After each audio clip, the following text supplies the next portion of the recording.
Welcome to Story Chats at Inspy Romance. I'm Elizabeth Maddrey, and I'm here with my two co-hosts. I'm Narelle Atkins. I'm Valerie Comer. Joining us today is Amy Anguish. Amy R. Anguish grew up a preacher's kid, and in spite of having lived in 7 different states that are all south of the Mason-Dixon line, she's not a football fan. Currently, she resides in Tennessee with her husband, daughter, and son, and usually a bossy cat or two. Amy has an English degree from Freed-Hardeman University that she intends to use to glorify God, and she wants her stories to show that while Christians face real struggles, it can still work out for good. Thanks so much for hanging out with us today, Amy.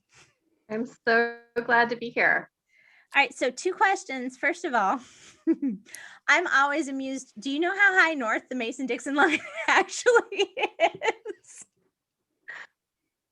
I'm thinking that it's somewhere like north of Kansas and Missouri. Yeah. It's always further north than when we homeschool. So when we hit Civil War, I'm like showing them on a map and they're like, that's not the South. I'm like, no, I know. Right. I know. That's actually Lincoln instituted martial law in Maryland because they were south of the Mason-Dixon line and he couldn't be surrounded. So I'm married to a history teacher, so he makes sure that I'm at least mostly accurate. Yes, there you go. And the football thing, I'm with you on the football thing. I've been south of the Mason-Dixon line my whole life too. So I'm in Canada. Very good. It's not my sport either. Go hockey. All right, so today we are talking about the friends to more or friends to lovers trope. So why, Amy, when I was saying, hey, who wants to come join us and talk about friends to more, why did you raise your hand? It's sort of my relationship. That's when my husband and I started out as friends. We couldn't be more when we first met because he was dating my friend. Oh. So we had to start out as friends before we could be anything else. But I've always loved stories that do that. Even the old books that I love to read, I don't always just read, contemporary romance. I have my favorites that I reread every few years, like Anne of Green Gables and Emma and Little Women, and they all have that. Anne of Green Gables. Wasn't that enemies to lovers? Sort of enemies to friends. They started enemies and then they became friends and then they became, they had all of it. They did have all of it.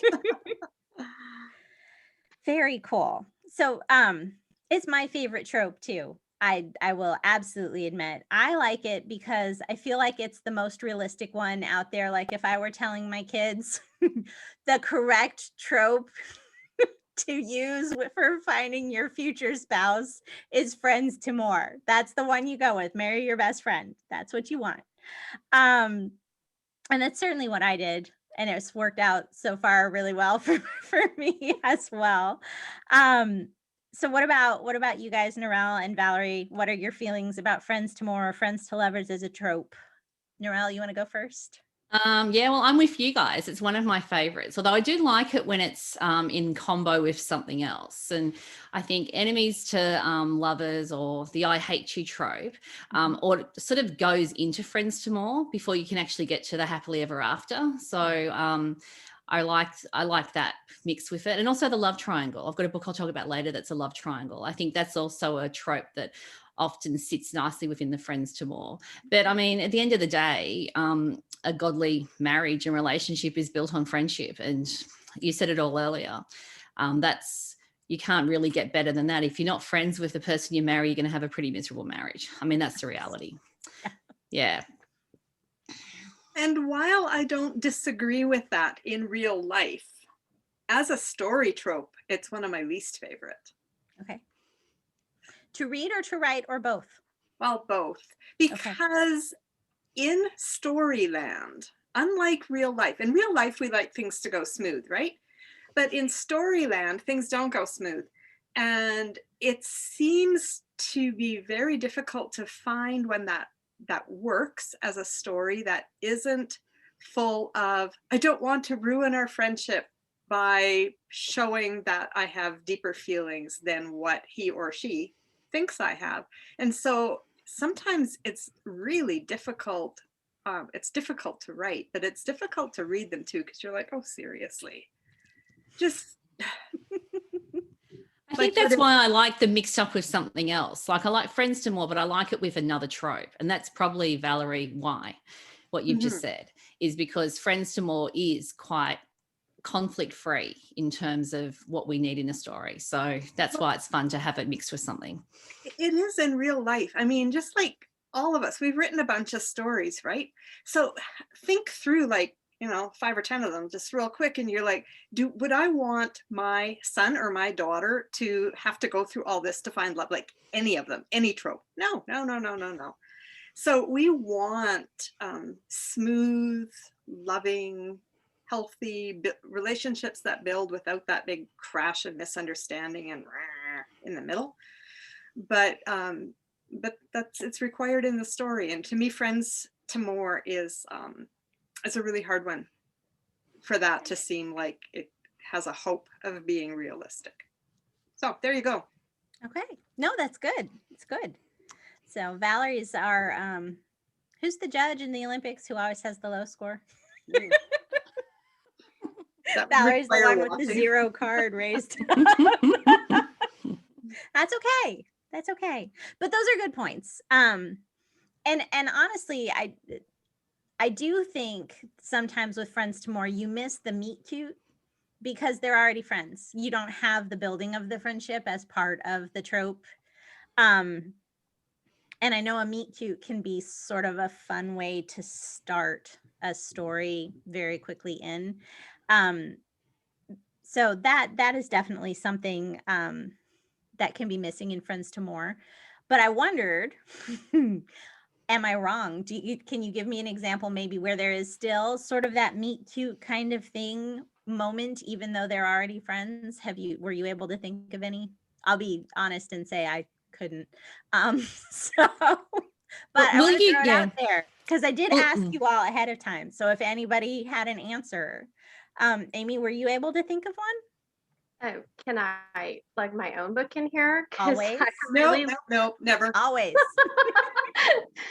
So my book, Saving Grace, is Friends to More. And she has actually been living in a different town for a few years. And so the very first scene is her surprising him and letting him know that she has moved back. And he's always had feelings for her, but she has never realized it. And so I feel like something like that, it's a little bit of a meet, cute meat. It's hard to say. A meet cute. Right. In that book, which is one that I have on my list to talk about as well, your book, Saving Grace. Yes. That scene, I just glanced through that first scene again this morning, so it's fresh in my mind. And because you have, and this is not a spoiler alert, people, it's in the first chapter. She is looking to adopt a baby. And so there is a bit of a shock value to the hero when she walks in with a baby. Yes. That he didn't know she was going to be a mother in any definition of the word. He didn't realize she was moving home, didn't realize that she had a broken wrist from the car accident, didn't realize she was going to try and adopt this baby. So there's a lot of things stacked against them at the beginning of this book. Right, but that juices up the meet cute. Yeah. I think, because it throws in it's not just two old friends who are going out for coffee for the 18 millionth time in their life and nothing has really changed. There's a big change that happens right at the beginning of that one. Well, and if she's been away for a while, that adds a layer to the Friends to More too, because they're not like actively in each other's lives all the time right now. Right. Friends, it's like they're apart friends who are rekindling. So that's nice too.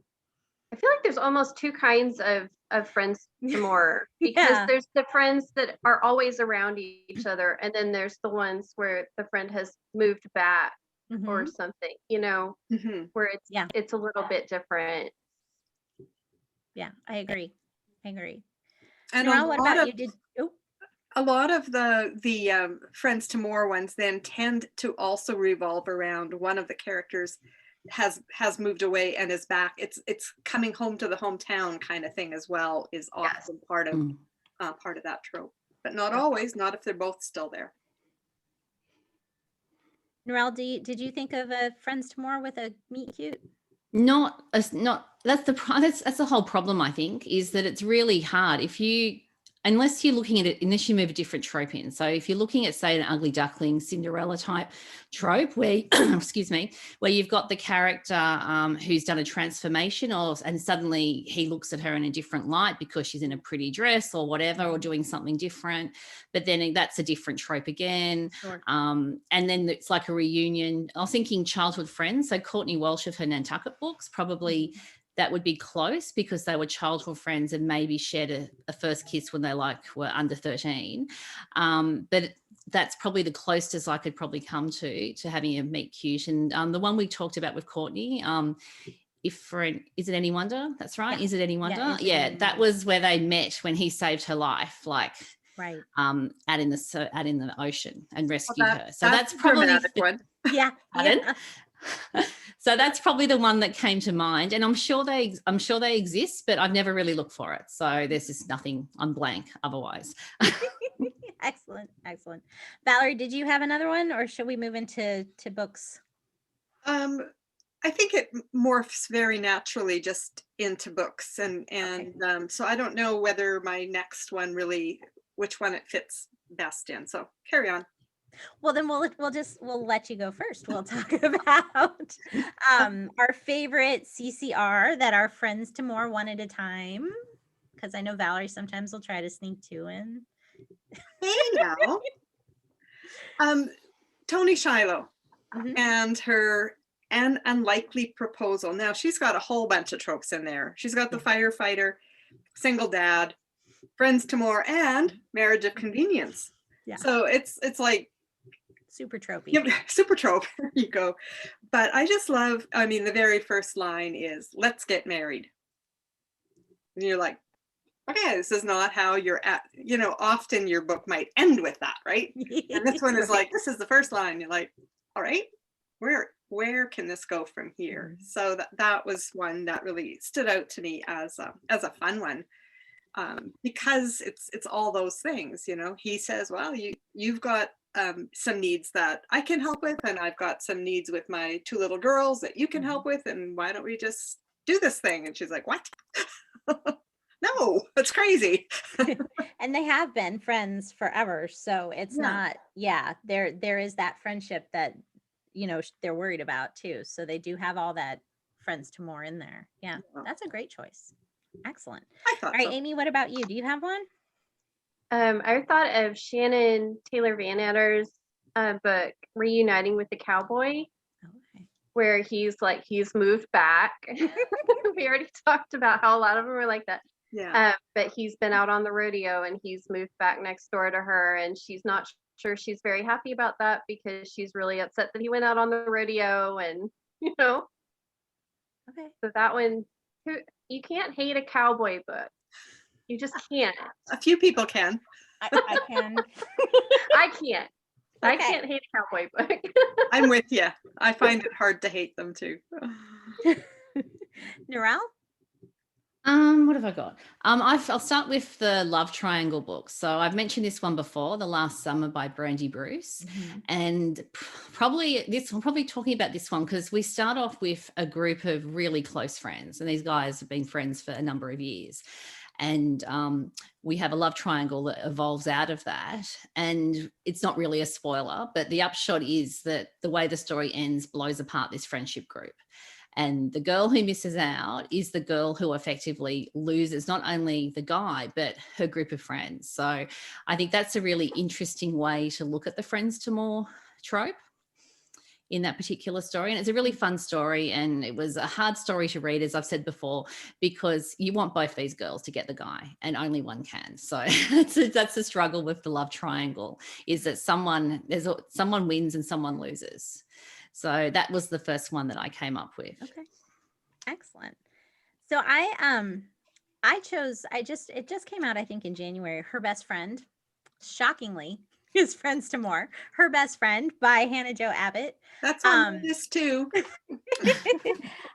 It's super fun. It's a prequel to her Love Off Limits series. So each book in that series is a sort of off limits trope. And so, your best friend, usually off limits. I loved the friendship in that one because they very clearly were friends, like actual friends, not like you sometimes see boy girl friends are not truly deep friendships. They actually had a really truly deep friendship, and that impacted their ability to move forward with romance because there was something that was really amazing that it was scary to lose. Sometimes you see the friends to lovers setup and it's not, if they lost the friendship, it wouldn't be the end of the world for them. Whereas in this case, if it didn't work out, it really would have been damaging to both of their lives because that friendship was so important. And so I really liked that one. It was really good. Valerie looks thoughtful. It's my best look. It is. Did you have a comment or do you just want to go next? Yeah, in that one, she goes home. She's not happy about returning home. She had grand plans of what she was going to do after college, and it did not include going home. And he offers her a job, and it's not a job she wants, but hello, she needs a job. So she takes it, and yeah, it builds from there. So that made it, there were some interesting angles in that one. Do you have another one? You can just jump in with your second one. Oh, sure. Third, fourth, whatever. I would talk about my own book, The Cowboy's Mixed Up Matchmaker, which they're part of a friend group. And they were very close in high school. And the closer they get to their 30th birthday, the less friends they are because they had made this pact in high school that if they were both still single at 30, they'd get married. And he thinks she's forgotten and she thinks he's forgotten. And she's busy trying to set him up with somebody else to get him off the hook because she doesn't want him to have to marry her. So I threw in a few extra little, hopefully fun things in that one because it was just a way that I could think of to take that angsty bit and make it a little more fun. But it was a hard one. It's a hard one to write. It's a hard one to read in certain places. That's one I remember wanting to reach into the page and like strangle her just a little. I would let her live, but I would strangle her almost till she died, but not quite. And then hopefully when she regained her ability to breathe, she would think clearly and go on about her business. Which would be making things right with him. Yeah. Well, this is the problem I find with a lot of the Friends to Mores is that I just look at them and I go, just like talk to each other. Don't be so stupid. Yeah. And so, yeah, it's hard. I found it hard to write. I think it's the very only one out of like 30 some books that I have really tried to do something with that trope because I find it a hard one. So I will say, I still think that's one of my favorites of yours, Valerie. For all that I want to throttle her, it's really good. I reread it. Why, thank you. And that was on my list, so cross that one off. Narelle, what's your second one? Okay, well, we're up to number 3. As Valerie's taken number 2, but that's all good.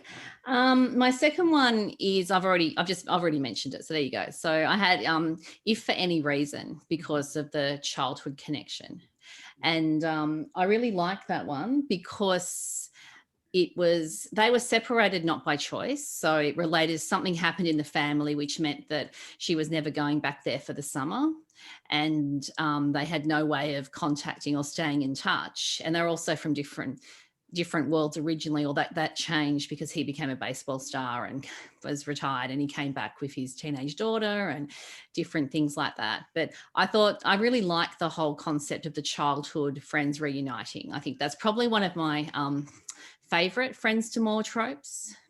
And I do have some of the reservations that Valerie mentioned. I think there's a point where can you where it's like there's a point of no return. If a friendship doesn't evolve into something more, it's like you miss a moment, if that makes sense. And I think that can be the struggle with reading some of the Friends to More that don't have another trope mixed in somewhere with it, is that if you've missed the moment, you've missed the moment. So yeah, but that's sort of where I landed. But I did enjoy Valerie's one, and I enjoy Courtney's books with the childhood friends reuniting as well. I wonder if childhood friends reuniting should almost, is it Friends to More, or is it a different trope altogether? I guess it's whatever we want it to be. Tricky question. Because that is a different twist. Definitely. But there's a twist to them all. So if they have, well, I think there is. Like Amy's has the twist of the baby in there, which is not the average way that a Friends to More is going to go. So there's trying to think if there's any that like don't have some sort of extra little kick somewhere to make their own story. And for sure they're all going to have that, but something that's streamlined enough that it could be its own trope, like it, you know. Because like childhood friends returning, it is always going to be different than people who are actively friends right now, because there's going to have been that space. There's going to have been that change in the relationship, if only because of proximity and lack of time together. I don't know, something to ponder. And while we ponder it, Amy can tell us her next one. Okay. So I'm really good friends with author Heather Greer. And she has a trilogy, and 2 of the books in her trilogy are actually Friends to Lovers. But the 3rd one is my favorite, and it's called Relentless Love. And again, it's somebody that she knew and was friends with when she was in high school, and then they sort of like grew apart when they became adults, and then now he's back in her life as a friend, and she's really fighting against her feelings for him because she has also just recently lost her husband. And so it's like you get all the emotions, all of them. That sounds like a really good one. It is. It's really good, but you have to read the first 2 before you read that one, because because you all the backstory. Isn't that always the way? Don't dive into the end. All right, so I didn't actually put this one on my list, but now that we're thinking about it, I was going to leave it off, but a couple other people have mentioned their own books, so I'm going to. Go.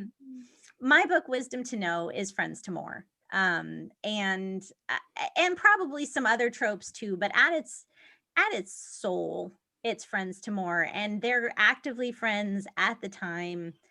She wants nothing to do with him romantically at all. Ever. Like it would make her feel like she needs to vomit were he to try to hold her hand, kind of thing. She's just not interested at all.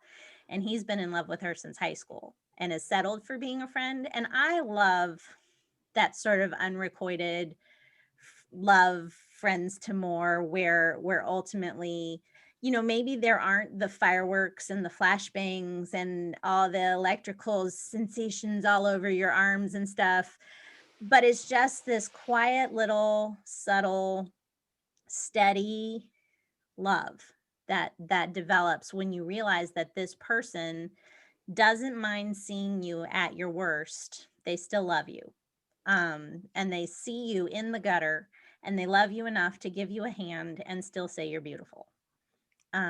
So it's a good one. That's my favorite kind of Friends to More. I have a question about Friends to More. Most of what we've talked about is if there's one that's in love and the other one that isn't, it's almost always the guy who's in love with her. Is that a requirement, or did I just miss some of the flip ones where she's crazy about him but he's completely oblivious? Or is this just women who are completely oblivious in stories? I have a flip one. I can think of a lot of movies where it's the girl who's in love with the guy and he's oblivious. But I'm trying to think of books because that's an interesting question. I have one. I'm digging down to number 5 or whatever on my list now. There you go. Yeah, I think the book that I was thinking of that does that is Becky Wade's Her Stubborn Heart. My Stubborn Heart. I'll get it right. My Stubborn Heart by Becky Wade, where she really falls for him quite hard. So the setup with that book by memory, I haven't read it for a while, is that she and her grandma are renovating an old house, an old family home in Pennsylvania, and he's the tradie, the handyman that comes in and does the renovations. And he's really broken and really in a bad place because he's lost his wife to brain cancer, which would just be awful.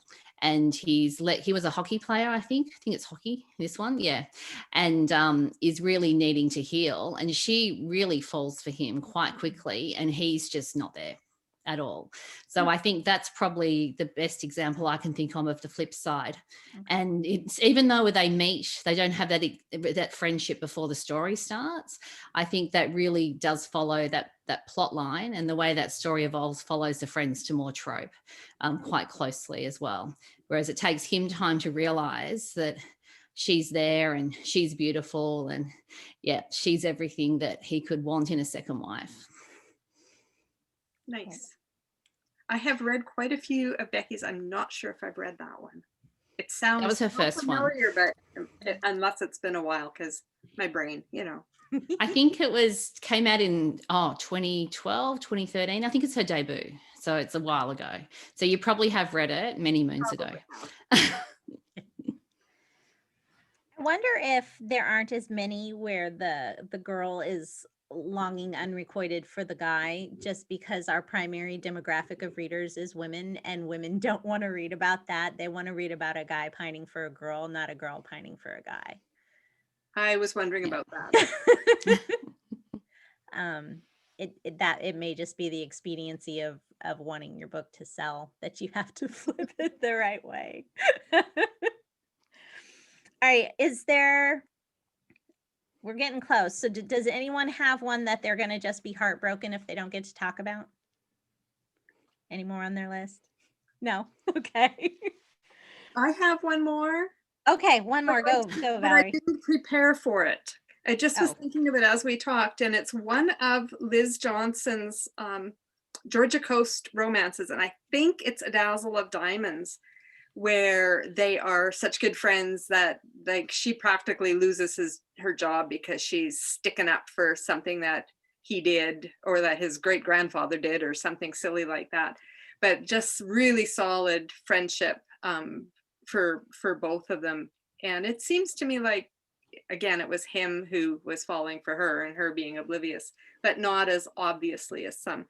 Have you guys, any of you read those? Is that ringing a bell? I've read one of those, and that's not ringing the bell for the one that I've read, but yeah, there's 3 in that series. I've read 2 of them, and I think it's that one, but if not, it's A Glimmer of Gold. But I'm pretty sure it's A Dazzle of Diamonds, without like sitting here on my phone and digging deep. Exactly. That's cool. All right, then Amy, why don't you tell us and everyone where we can find you and your books before we go? I do have a website and a blog. It's a bit of anguish.weebly.com, because with a name like Anguish, you have to use it. You have to have fun with it. And I'm also on Facebook and Twitter, and all of my books are on Amazon. Excellent. Okay. Perfect. Thanks so much for joining us and talking Friends to More with us. This was super fun. If you're listening or watching, we would love to hear from you. You can drop us a comment on YouTube. We read those. We respond to those. Let us know what Friends to More we missed that you wish we had talked about, because there are so many out there. And I mean, we could go for hours if we went through all the amazing ones. So let us know what we missed and what your favorite ones are. Thank you, everyone, for joining us at Story Chats. You can find more information about the podcast at inspiromance.com/storychats. If you're watching on YouTube, don't forget to subscribe and hit the notification bell. And we'll see you next week. Meanwhile, don't forget to take time to fall in love with a good book. Bye, everybody. Bye. Bye, everyone.